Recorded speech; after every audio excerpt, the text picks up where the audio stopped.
world of cable news screaming and social media echo chambers, it's easy to lose the signal in the noise. Every day, policy is debated, votes are cast, and your tax dollars are spent. We cut through the headlines to bring you the critical context you need, focusing on what's really going on in news and politics. Welcome to the Analytical Iowan Podcast. This is your daily dose of fact-driven politics. Let's analyze today's news. Here's Eric. And we are back here on the Analytical Iowan Podcast. It is Sunday, March 15th. It is the Ides of March. And of course, we've got a lot to talk about because there's always a lot to talk about. Now, recording this later in the day than I would have liked. Ended up doing a 2-hour live for yesterday's podcast. And then ended up going to bed late, got up, went to work. And by the time Saturday was done, I was struggling to have the energy to end up getting the podcast in, and I ended up jumping in. Went to bed early, got up, and late I ended up joining Pamela's live over on TikTok.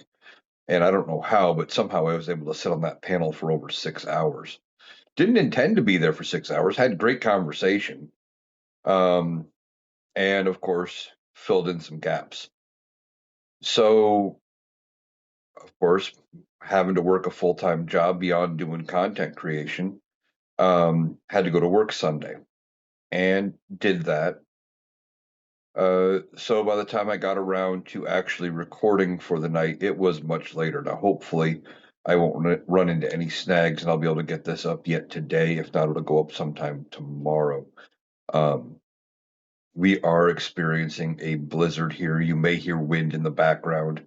Even though I've shut it a couple of times, the wind has still caught my screen door. You may hear that bang against the railing on the front porch in the background.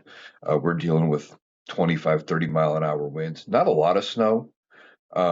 Realistically, there was a lot of precipitation, but a lot of it came down before it cooled off as rain. Just made things slick, and the little bit of snow that stuck was all that fine, powdery stuff added in with the wind, and it just made visibility very, very crappy. So dealing with that, typical for Iowa this time of year, at least it used to be. It's been a lot milder lately. Hopefully, this is one of our last major snow events of the year, but that's what I'm dealing with. We've got a lot to talk about because there's always a lot to talk about. Now, yesterday I ended up doing that 2-hour live, and that was even longer than I normally would go for a live by, half hour, 45 minutes. But I ended up deciding to go with it and keep that going because we were having such a good conversation. And there goes the door. Doing the best to keep that shut, but it's just not working. Wind's a little too strong. It picks up, it catches just right. Anyway, we've got a lot to talk about. Now, I haven't had a lot of other podcasts up this week. It's been kind of a rough week for me getting things going. Life itself got in the way a little bit. So dealing with that. And rather than try to record a bunch of podcasts when I had time and just try to catch up and post them all together, I just decided to try to start back over and get caught up. So I'm going to try to get back ahead and go forward. Now, we have a lot of things going on with the Iran war, and we've never been given a full, clear answer as to why we are at war with Iran. And MAGA is trying to make it out like they do every time a Republican declares war, that you're somehow anti-American if you disagree with the war. That's part of it. They're defending the war, and it is a war, whether Congress has approved it or not. In my mind, it is still a war. We have active casualties. We hear they are sending Marines into the area, that they are looking at boots on the ground. And if they go boots on the ground, then you can't deny it's a war. I mean, Congress never declared Korea or Vietnam an official war. They were technically police action sanctioned by the UN, but history still records them as a war. And I think that's what this is going to be too. Now, Donald Trump wants us to believe that we're basically at mission accomplished and he's going to be able to talk his way out of it. And that's really not the case here.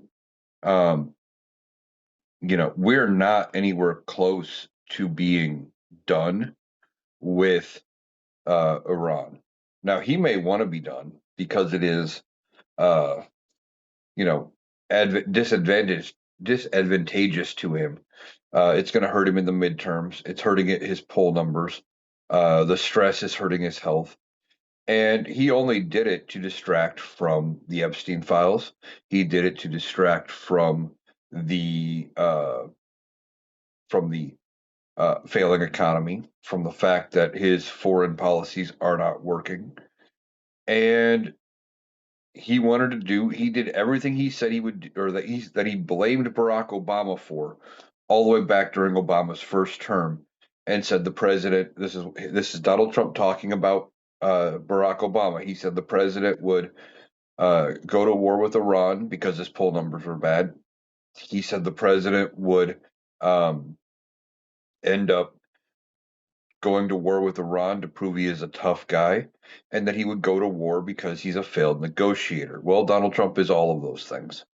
And I think the reason he accused Barack Obama is because, typical with Donald Trump and a lot of MAGAs, they see what they would do in that situation and they accuse everybody else of doing the same thing they would do. So Donald Trump looking at the situation going, well, if it was me, I'd go to war with Iran to solve the situation. And that's realistically uh, what he did when he was put into that situation. Now, we are hearing that prior to going into the Iran war, that Donald Trump was briefed by General Dan Kane, um, the chairman of the Joint Chiefs of Staff, and was told ahead of time that if he went after Iran, Iran would close the Strait of Hormuz. And Donald Trump did what Donald Trump always did and went, it's not going to happen. He thought he knew better. Donald Trump does this with everything. Now, he was told by military leaders that the Strait of Hormuz would be closed. Okay. He ignored it. He chose to ignore it because he doesn't believe in listening to educated people. Listen to Donald Trump talk. And I'm going to see if I can pull up a list here of things that Donald Trump has said.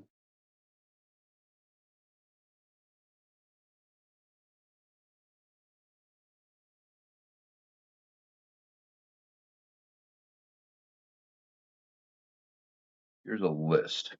I found it. Donald Trump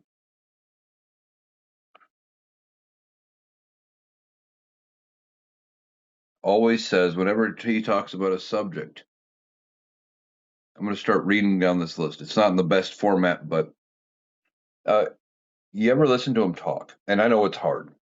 Listening to Donald Trump's speeches give me a migraine. It insults my intelligence, and I feel like I lose brain cells every time I listen to him. But if you listen to him talk and listen to him boast, this is typical narcissist. He knows more about everything than everybody on every subject. Nobody knows business like me. Nobody knows more about taxes and income than I do. Nobody knows more about campaign finance than I do. These are all quotes from Donald Trump, by the way. Nobody knows more about banks than I do. Nobody knows more about trade than I do. I understand tax laws better than almost anybody. Um, let's see. No one knows much more about technology, this type of technology, certainly than I do. Nobody knows more about technology than I do. Nobody knows more about environmental impact statements more than me. I know more about renewables than any human being on earth. I understand the power of Facebook maybe better than almost anybody. Nobody in the history of this country has ever known so much about infrastructure as Donald Trump. No one knows more about construction than I do. I know more about steel worker than anyone that's ever run for office. I know more about nuclear weapons than he'll ever know. Let me see. There's more.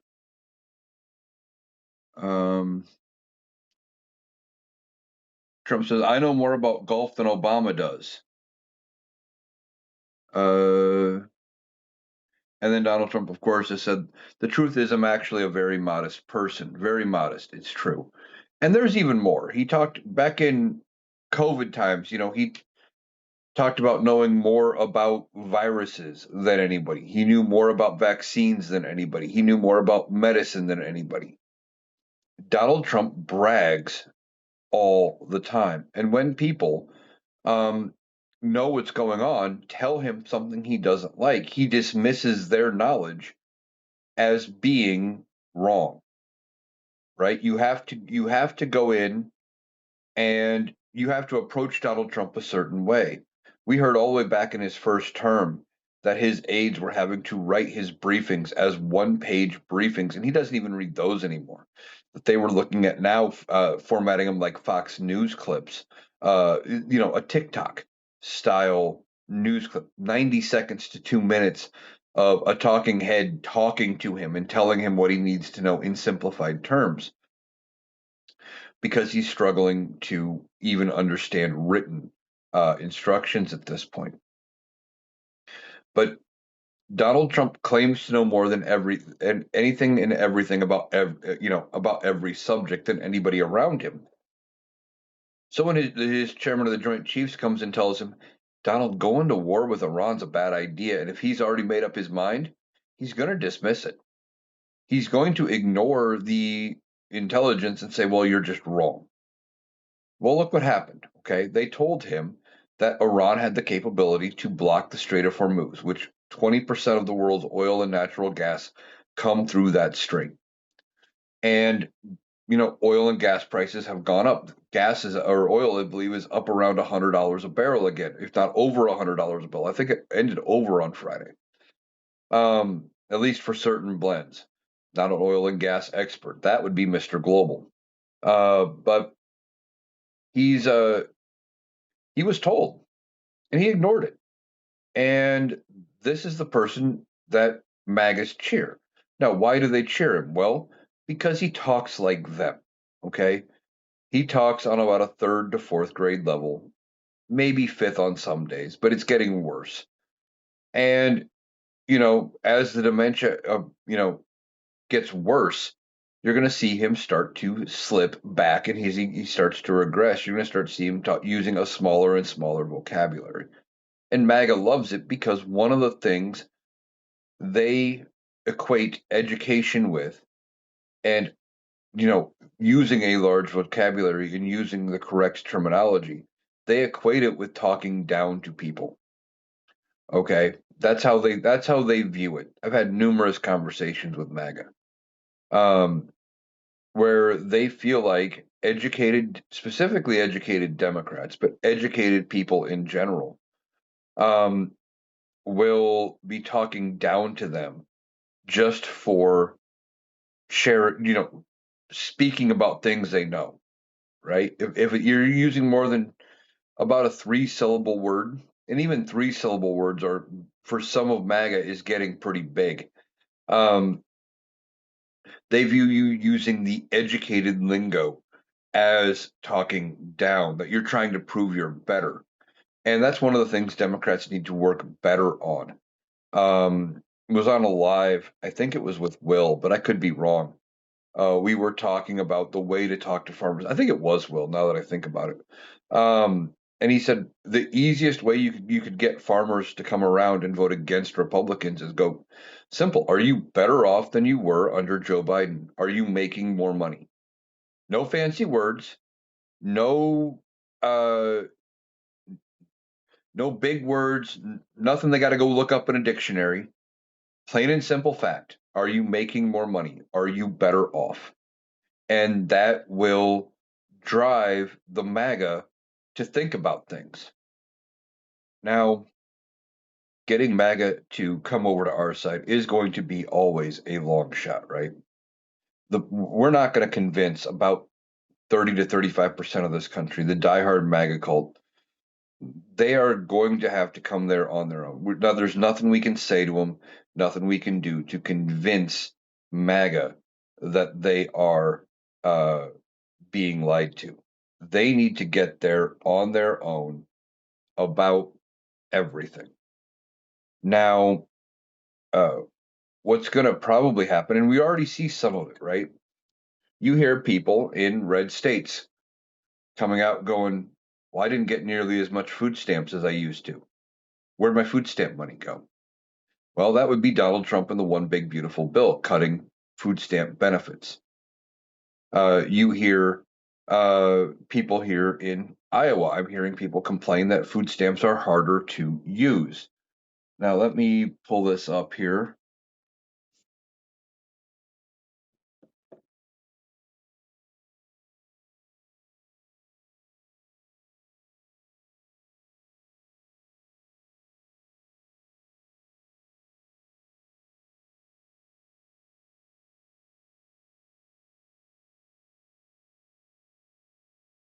There it is. Food stamp changes in Iowa. Um, so, key changes.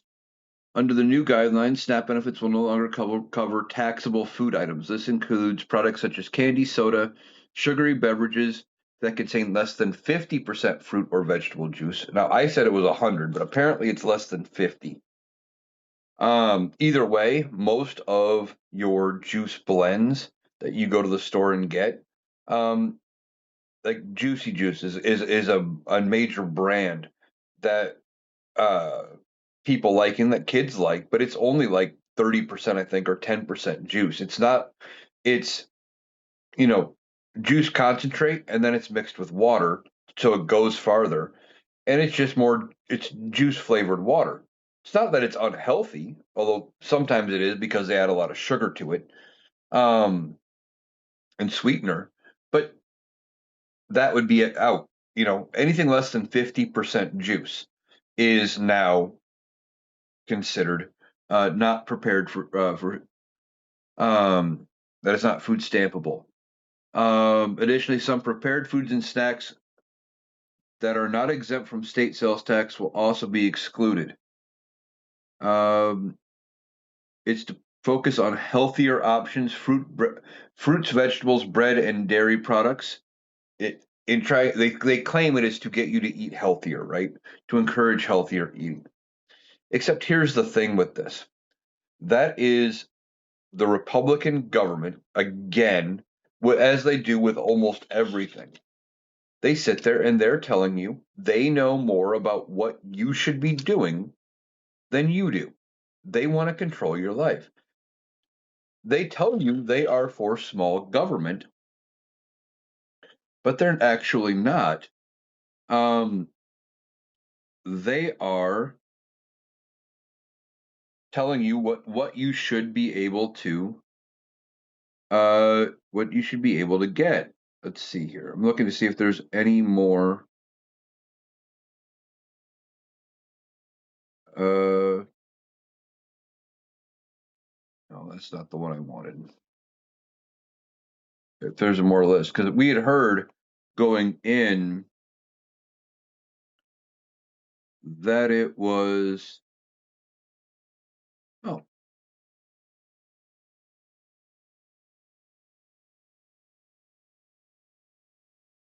all right. Well, this wasn't what I was looking for, but five food stamp recipients sue the U.S. Department of Agriculture on March 11th, 2026, to undo Trump administration efforts to prevent them from using benefits to buy products such as sugary drinks, energy drinks, and candy. The lawsuit targets USDA approved waivers in 22 states that ban SNAP recipients from purchasing sugary drinks, candy, and prepared desserts, arguing that the Trump administration violated the laws that authorize SNAP benefits and govern how policy changes must be made.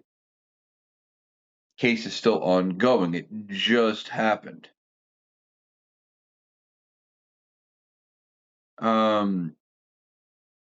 So that is interesting.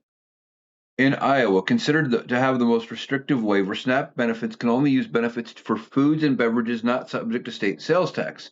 Under Iowa's waiver, SNAP users can buy a Twix bar because it contains flour, which is not taxable, but not a Snickers bar. Other non-taxable foods include whole foods like fresh produce. West Virginia, however, restricts soda, which it describes as a carbonated drink that contains water, sweetener, and flavoring. Nebraska is restricting soda and energy drinks. Indiana bans soft drinks and candy. Like it's such a hodgepodge. This lawsuit, and this was not what I was looking for. I was looking for a better list of the things that were denied here in Iowa. But the complaint also alleges real-world harms. A plaintiff with type 1 diabetes stated, "For me, certain drinks can be life-saving. When my blood sugar drops, I need something like juice or a sugary drink immediately to raise it and prevent a dangerous situation." A Tennessee plaintiff and full-time caretaker for her daughter would no longer be able to purchase the foods her daughter, who has ARFID, which is avoidant restrictive food intake disorder, can safely eat. Now, I know a little bit about ARFID. I don't know a lot, but apparently with ARFID, it is a mental disorder where your brain does not recognize certain things as food.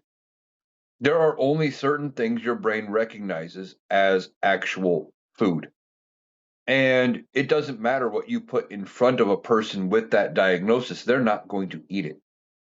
They're not just being picky. Their brain is telling them that either that it's not food or that it's poison or something like that. These are the types of people who, when a company changes its recipe, they may never eat that food again. And limiting what they can buy on food stamps is a way to cause adverse reactions and cause them to potentially suffer because they won't eat. Another Iowa plaintiff described the new rules as nearly impossible to navigate. When I shop for food, I have to read ingredient lists on everything I buy to figure out if I can use SNAP to buy it. I still get to the register and only be told I cannot use SNAP to buy everything I have selected. I mean, this whole lawsuit, it hopefully is going to go and kick these laws out of place. But as I was saying, this is the Republicans trying to tell you they know more about what you should be doing than you do. It's something they have done for years, for decades. They pushed to ban gay marriage. Now, gay marriage was made legal nationwide in 2015 under the Obergefell decision, I believe. I believe that was 2015. Obergefell v. Hodges. Uh, yeah, 2015. But prior to that, they were trying to tell you for years, and they still do, that allowing members of the LGBTQ community to get married is somehow wrong. And I think part of that is because of religion. And it's not because their religion says it's wrong. And what I mean by that is, yes, they're using religion as their justification. But I think part of it has to do, at least on the voter level to some extent, that a large number of them actually believe by making it legal, we are trying to tell them that in their religion, their church should have to recognize those marriages. No, that's not what this is. That's not what the Obergefell decision was doing. It was only about granting legal protection for those people who wanted to get married, who fell into the formerly marginalized groups. They still are, but for now different reasons of the LGBTQ community. By letting them get married, it gives them legal protections for certain things. For example, inheritance. Okay. If you are a married couple, doesn't matter about your orientation, and you pass, most states have automatic uh, survivorship or inheritance, whatever the word is you want to use there, where the surviving spouse automatically gets everything that the other spouse owned. For example, if you own property, you own a car, you have a joint bank account, things like that. When you pass, your surviving spouse would get all of those things. They wouldn't have to jump through legal hoops to prove ownership, and you wouldn't have to go through and do a bunch of uh, things to set up a will or a trust or whatever you would have to do if you were going to say just give it to another unmarried relative. Um, Not to mention you have insurance claims, right? Where it is easier if you are married to claim your partner, regardless again of gender, on your insurance.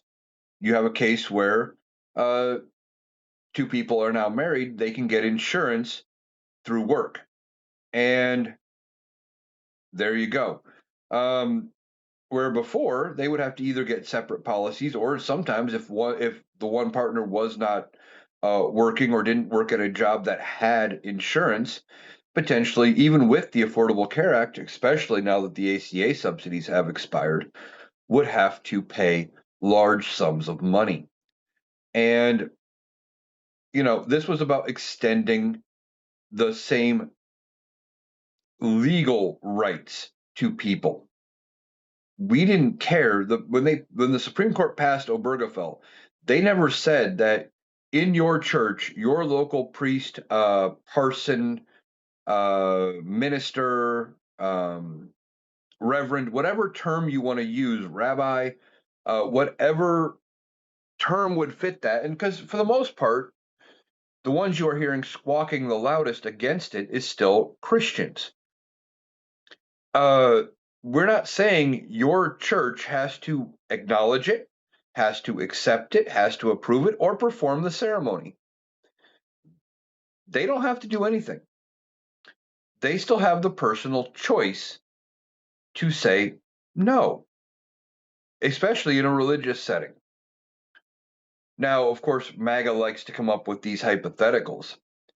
And one of the things they came up with was the Colorado cake decision, where a woman who didn't even own a bakery sued on a hypothetical saying, well, if I start my bakery and a gay couple comes in and they want me to make a cake, I have to accommodate them. I can't discriminate. And I don't want to do that.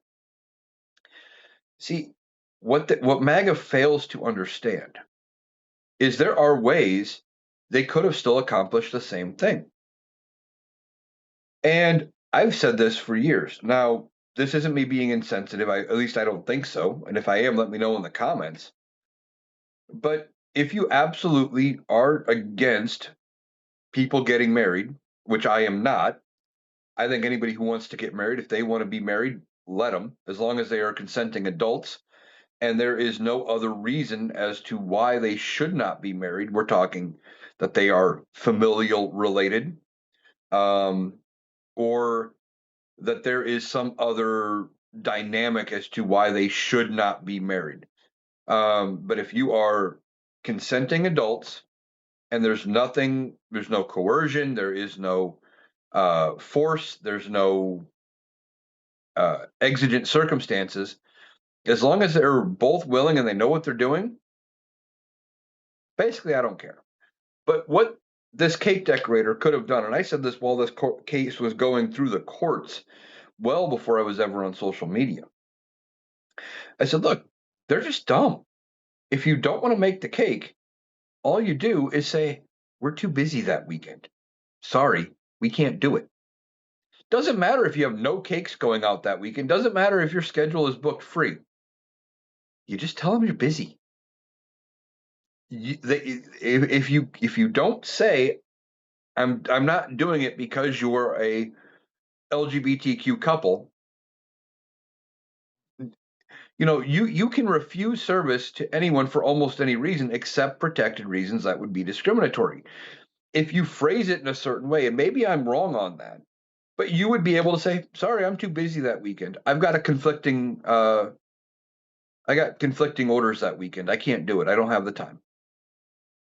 You, yeah, maybe you lied, but if that means you can still deny them without actually saying it's because they're members of the community, now problem would be maybe down the road, if everybody starts realizing that's what you're doing, one of two things would happen. Maybe you still get sued, and maybe that does still play out and you have to deal with it. Or maybe the members of the community just quit going to you and trying to get you to bake that cake.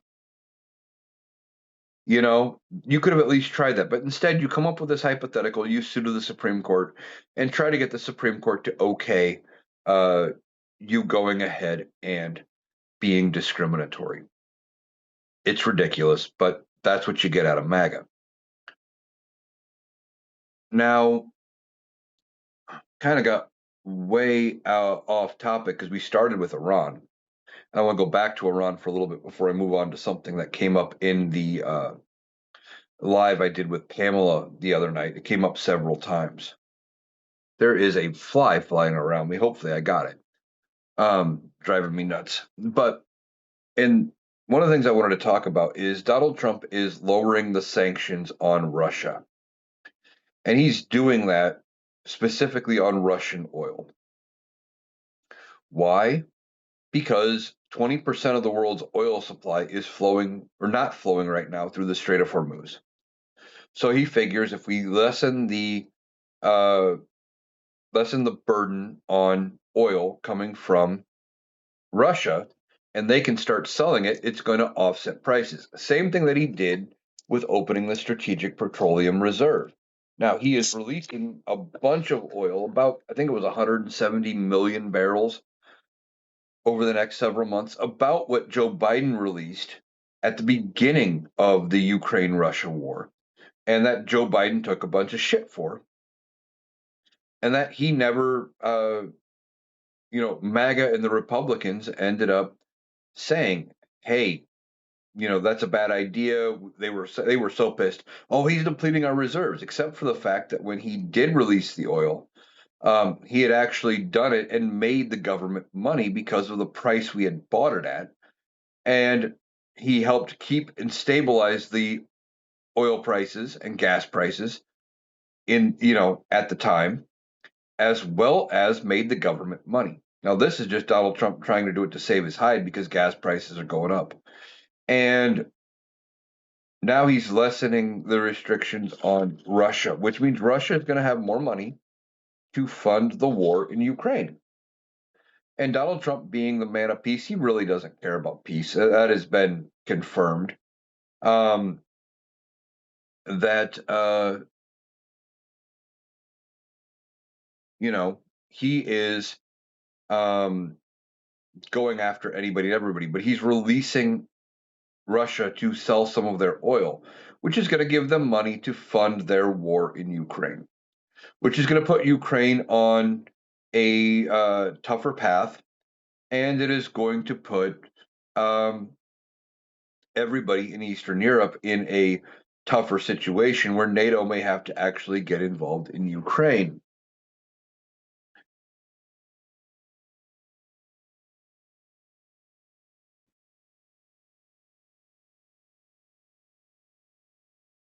Now, there have been also some claims going around that Benjamin Netanyahu have has died. I don't believe it. I think he is still alive. Apparently, he hasn't been seen though in a few days. Um, and if that is true, now we will see if he does make public appearances. Apparently, there have been some statements released uh, from the Israeli government saying that they're just rumors. But um, if he is gone, that would change the dynamic because Netanyahu had Donald Trump's ear, and he is one of the reasons why we went into Iran. Basically, uh, Netanyahu was going to go after Iran, and they went to Donald Trump and said, "Look, if we hit Iran, Iran's going to hit you, so you better hit Iran with us because there you go. That way you're preempting them hitting you, so you don't look like you're weak or you don't look like you were caught unprepared." And basically, that was good enough for Donald Trump. And he really thought that they would be able to just roll over Iran, and Iran would give up in about 2 days, and he would be able to, puff out his chest, call it a victory, and move on. But if Netanyahu is gone, that would be a major blow to the Israelis, to the war in the area, and it would be a major blow where Donald Trump and the people around him would have to reconsider what they are doing. Now, one of the things Iran has wanted as part of concessions for ending hostilities has been uh, they want Netanyahu turned over to the ICC. I have not heard that they want Donald Trump turned over yet, but he may be on the list. Now, the United States typically does not uh, recognize.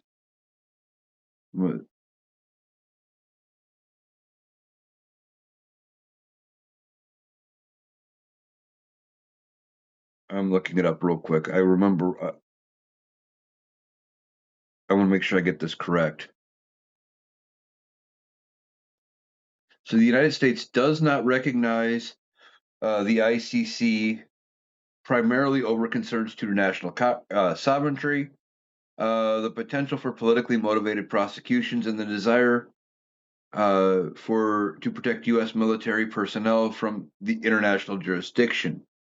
ICC was established by the Rome Statute in '02 to prosecute individuals for war crimes, crimes against humanity, and genocide. The U.S. initially signed the Rome Statute in 2000 under Bill Clinton, but never submitted it for Senate ratification. In '02, under George W. Bush, the U.S. formally withdrew its signature, indicating it would not ratify it and did not recognize any obligations toward the court. The U.S. government is concerned that the ICC could infringe upon its sovereignty by asserting jurisdiction over U.S. citizens and officials without consent. This is particularly relevant in military operations where U.S. personnel may be involved in actions that could be scrutinized by the ICC.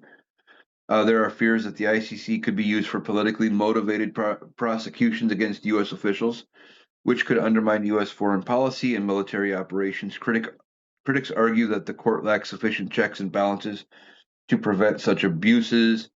Uh, Existing legal framework, U.S. maintains that its own military justice system is capable of investigating and prosecuting any alleged misconduct by its service members. Government believes by allowing the ICC to have jurisdiction over U.S. personnel is unnecessary and could lead to complications in international relations. And the American Service Members Protection Act restricts U.S. cooperation with the ICC and prohibits transfers of classified information to the court. This legislation reflects U.S. commitment to protecting military personnel from ICC actions.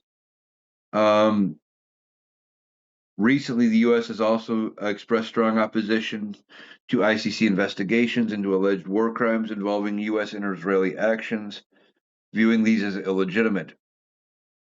President Biden criticized the ICC's plans to seek arrest warrants for Israeli leaders, reinforcing the U.S. stance that it does not recognize the court's jurisdiction in such matters. In summary, the U.S. does not recognize the ICC due to a combination of historical decisions, concerns over sovereignty and political motivations, and a belief in its own legal system. Now, one of the things the Democrats could do when they get back in power is they could join the ICC. And obviously, Republicans would lose their mind. But when Democrats get back in power, if they decided to join the ICC, that would send a clear signal to the world that we want to hold even our own accountable for crimes they committed on the world stage. If they've committed war crimes, we want them held accountable. Now, I don't know if that's what the Democrats would do, um, but it is one possibility as we look toward what they can do to fix uh, the um, uh, fix our reputation on the world stage. Now, the last thing I wanted to talk about was something that came up several times in Pamela's live, and that is the Save Act versus the Save America Act. First of all, we know what the Save Act is. Basically, the Save Act is the law that the House passed. The Senate has not taken it up. That would require stricter voter ID laws. There are no provisions in the Save Act to get um, to where you could present multiple forms of documentation if your name does not match your birth certificate. For example, if your ID now doesn't match because you changed your name, and there's all kinds of reasons as to why you would change your name. I was under the impression that you could present all of the documentation and they would accept it. Well, apparently, the SAVE Act primarily focuses on voter registration requirements. It mandates individuals provide documentary proof of citizenship when registering to vote in federal elections. Acceptable documents include a passport, birth certificate, military ID with proof of birth, or other government-issued photo ID accompanied by proof of citizenship. Bill also eliminates mail-in and online voter registration unless proof of citizenship is presented in person, which could affect millions of voters who rely on these convenient registration methods. Additionally, the SAVE Act encourages states to use the systematic alien verification for entitlements database, the SAVE database, to verify voter eligibility. Uh, Thing is, states almost always do that. There is very few cases of actual voter fraud. But by requiring people to re-register and put these additional hoops, try to eliminate ways people can vote, it's about disenfranchising millions. Now, the Save America Act is the Save Act with additional things. This is something Donald Trump is pushing for, and he has said he would not sign any additional bills coming out of Congress until it is passed. But it's dead on arrival in the Senate. The Senate is not going to take it up because they can't get it past the filibuster. And even though a few Republicans are willing to nuke the filibuster, they're not going to do it because at some point they are going to be the minority party and they want to use the filibuster to hold it over the Democrats' heads to limit how much the Democrats can do. Because they know at some point, even the most ardent MAGA Republican senator knows at some point they're going to be in the minority party.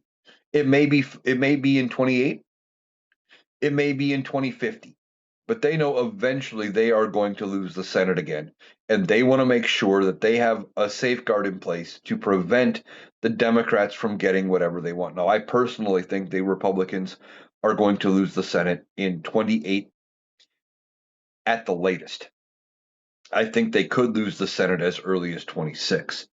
But now the Save America Act uh, wants to cause nationwide strict voter ID requirements, um, excluding many commonly used IDs like student IDs or public assistance IDs, which some states have, uh,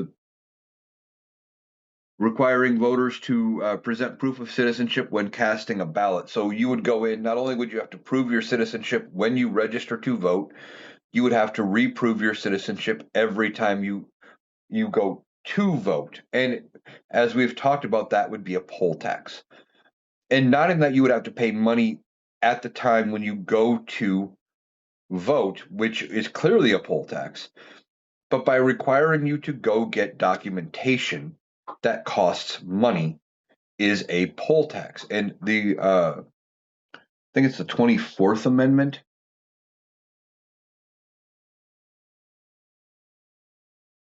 Yeah, it is the 24th Amendment. Um, Says Section 1, the right of the citizens to vote in any primary or other election for president, vice president, or members of Congress shall not be denied or abridged by the United States or any state by reason of failure to pay any poll tax or other tax. Very simple. So if you owe back taxes, for example, they cannot prevent you from voting. If you owe fines, they cannot prevent you, uh, I believe, from voting. Now, if you are a convicted felon, they can take your rights away. That's different. But charging a fee to go vote is a poll tax, even if that fee is not at the time of voting. Now, the reason it would be a poll tax is these documents that you have to go get are not free. Okay, let's see here.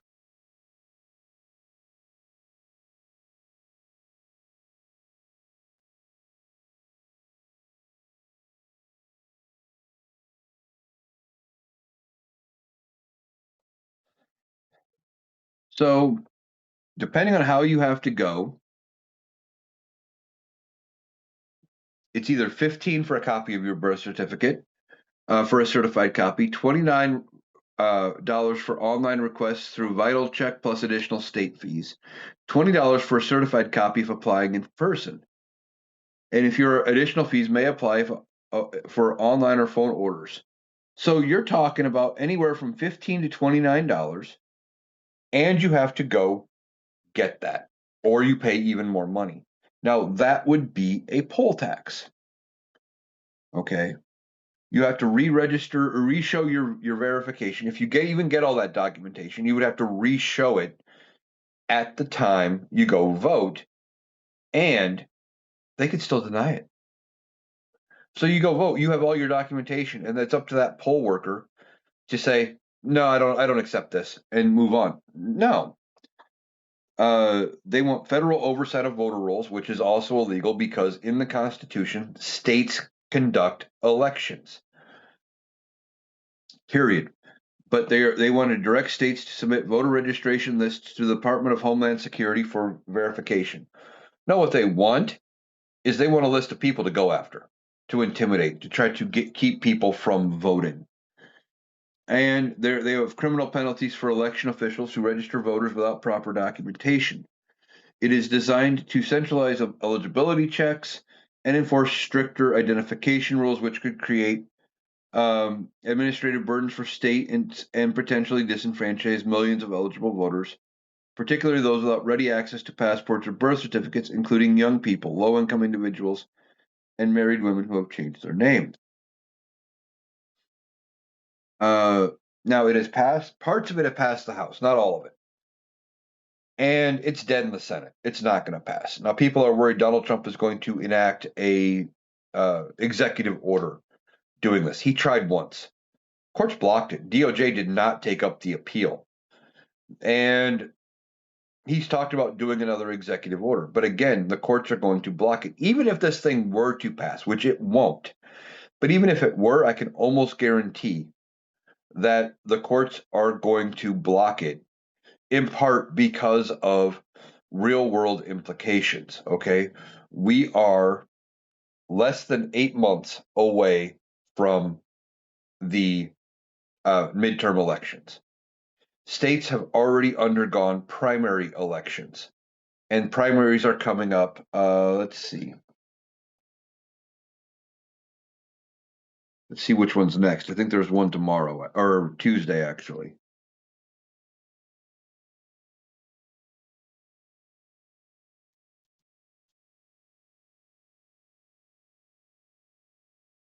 Here we go. Primary calendar. Yes, on Tuesday we have uh, Illinois has their primaries. So there's primaries already going on. Then we go out. Next one to watch after that.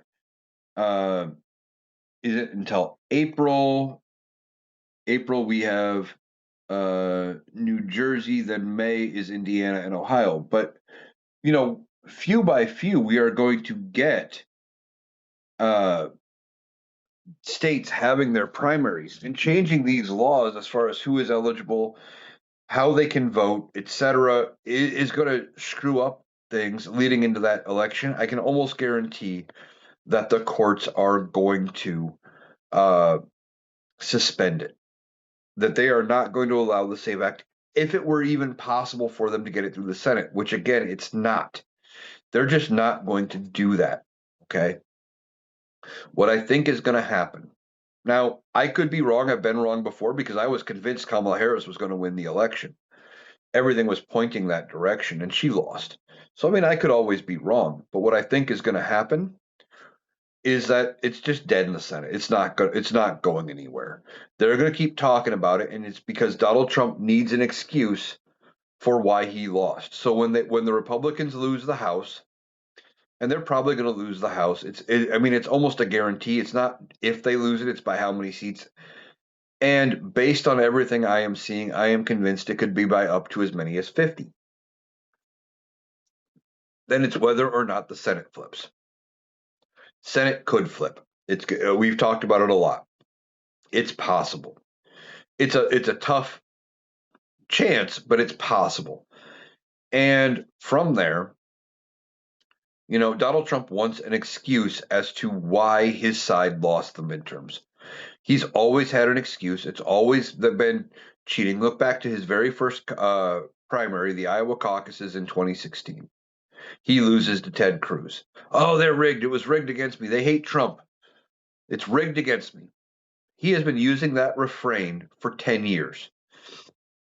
He is setting up for when they lose the midterms that he is his excuse ready. Well, they cheated in the midterms because they wouldn't pass the SAVE Act. Now, Republican MAGAs, they'll come out and say, well, gee, how, you can only win if by not having voter ID. No, this isn't about whether or not the Democrats can win. This is about Republicans trying to prevent people from voting because they know when voters turn out, people or the Republicans lose. And they're worried about high voter turnout because people are pissed. As I talked about several times on my last couple of lives, both the one I did for yesterday's podcast and the one I did with Pamela, I talked about how uh, it's the economy, stupid. And I got this from Ed, the elder statesman, uh, the guest over on the Rational Boomer podcast. If you're familiar with Boomer's podcast, you would know Ed, and we all love Ed when he comes in. He has an old time wisdom, but he talked about the '92 election with George H.W. Bush and Bill Clinton, and I was knee high to a grasshopper during the '92 election. I was old enough to know things were going on. I was old enough to know that an election happened and that Bill Clinton got elected. Um, I think '92. I still was too young. I hadn't started uh, band yet. One of the reasons I loved Bill Clinton, I talked about on the live, is in high school and middle school, I played the alto saxophone, just like Bill Clinton, and I thought it was cool that the president of the United States played the same instrument as I did. Now I haven't touched it in years. I probably sound like shit, but I thought it was cool. But I was still probably too young when he got elected in '92 to even know what was going on with that. I mean, I remember him being referenced in Animaniacs, etc. But I didn't know what was going on. But anyway, Ed was talking about it and how at the time Democrats were convinced that they were going to lose, that HW was going to cruise to reelection. But what happened was the economy took a shit. The economy goes south, and Bill Clinton, who wasn't on anybody's radar to be a potential nominee, wins the nomination. And while he's campaigning, the economy sours, and George H.W. Bush loses. Well, the economy's going south. It's the economy, stupid. And that's what's going on here, right? Economy's doing bad. Or not George, Donald Trump is going to be dealing with the repercussions of it. And they're worried that because the economy's bad, there's going to be high voter turnout and Republicans are going to lose. So that's why they want to pass the SAVE Act. It's about disenfranchising voters in general. And yes, as one of the people on the panel um, kept saying on Panel is Live, it's about disenfranchising women. And it is about disenfranchising women and to an extent also minorities for both. The reality is it's just about disenfranchising voters in general. They want low turnouts because typically when the turnout is lower, it's Republicans that win because they make it a point to go vote. And Republicans, the ones that are the MAGAs in the comments and making videos and things that are saying things like, well, don't you have your documentation? They're already ready for this. And they don't see the problem with it. And because they have their documentation, they think everybody else should have their documentation. And that they're going to make it a point to go vote regardless. They're going to be there. And what Republicans that are elected are hoping for is that if turnout is low and they can disenfranchise a bunch of voters, that they can get reelected. It's their only hope for holding on to power, and they know it, and they're scared. All right, that's going to do it for today's episode of the Analytical Iowan Podcast. I want to thank you for taking the time to join me today. I'm going to be back tomorrow with another podcast. Um, I'll probably do another podcast like this tomorrow, and then either for Tuesday or Wednesday, I may do a TikTok live. Enjoy doing them. I'm just going to have to see if anybody else out of our normal group is doing a live around the time I would sit down and record and do one myself and go from there. So I want to thank you for taking the time to join me today. Hope you guys have a great day, and I will talk to you again tomorrow.